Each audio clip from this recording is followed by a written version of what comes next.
Veillez donc, car le royaume de Dieu est proche. Bonjour mes amis. C'est avec cette parole forte de l'apôtre Paul que nous rentrons dans le temps de l'Avent, que nous nous préparons à célébrer la venue du Christ. L'Avent, c'est ce temps où notre cœur apprend à devenir un cœur d'homme, un cœur à l'image du cœur de Dieu, plein d'amour, de pardon, de joie, de vérité, de justice et de paix. L'Avent, c'est le temps de nous réveiller pour accueillir Dieu dans le cœur de tous les hommes, afin qu'il puisse établir son règne et produire du fruit. Le temps de l'Avent, c'est le temps pour veiller et espérer. Bien-aimés du Seigneur, veiller ne veut pas dire rester les bras croisés et sourd à la détresse du monde, mais signifie bien rester dans la prière, à l'écoute de la parole de Dieu, car c'est à tout instant que le Christ frappe à notre porte. Veiller, c'est rester vigilant et agir sur tout ce qui doit changer dans notre vie. C'est rejeter toutes les formes d'égoïsme et d'indifférence. C'est renoncer aux comportements qui nous détournent de Dieu et des autres. Ne laissons pas passer notre chance avec la nouvelle arche de Noé.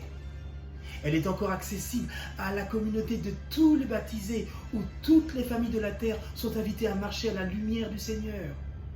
Mes chers frères et sœurs en Christ, le plus important, c'est de revêtir le Christ et de nous laisser habiter par son amour et sa lumière. Et Noël est là pour nous le rappeler. Jésus s'est fait l'un d'entre nous pour nous révéler l'immense amour qu'il y a dans le cœur de son Père. Son amour a été si grand qu'il a vaincu la mort. Il est vivant, ressuscité, premier-né d'une humanité nouvelle. Et il continue à venir dans notre vie de tous les jours et il reviendra dans la gloire. Il est plus que jamais nécessaire de le mettre en œuvre au centre de nos vies, dans nos prières. En fait, il est toujours là, mais c'est nous qui sommes souvent ailleurs, absents, à nous agiter et courir dans tous les sens. Le Christ vient chaque fois que nous sommes éveillés et que nous le reconnaissons à travers le visage de celui qui a faim, de celui qui est malade, étranger ou en prison, chaque fois que nous veillons pour dénoncer les abus qui engendrent l'injustice et peuvent conduire à la barbarie, chaque fois que le désir de solidarité et de partage avec les plus démunis et la dignité de l'être humain est bafouée, voire menacée. Ce premier dimanche de l'Avent est là pour nous rappeler que nous sommes fils et fils de Dieu.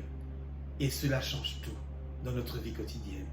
Durant ces 4 semaines qui nous préparent à Noël, demandons la grâce de témoigner de cette attente en changeant notre regard sur les temps que nous vivons. Amen et bon dimanche. C'était Raphaël de la Fraternité Lacaste Martinique et le partage de la parole dominicale pour les personnes privées de liberté.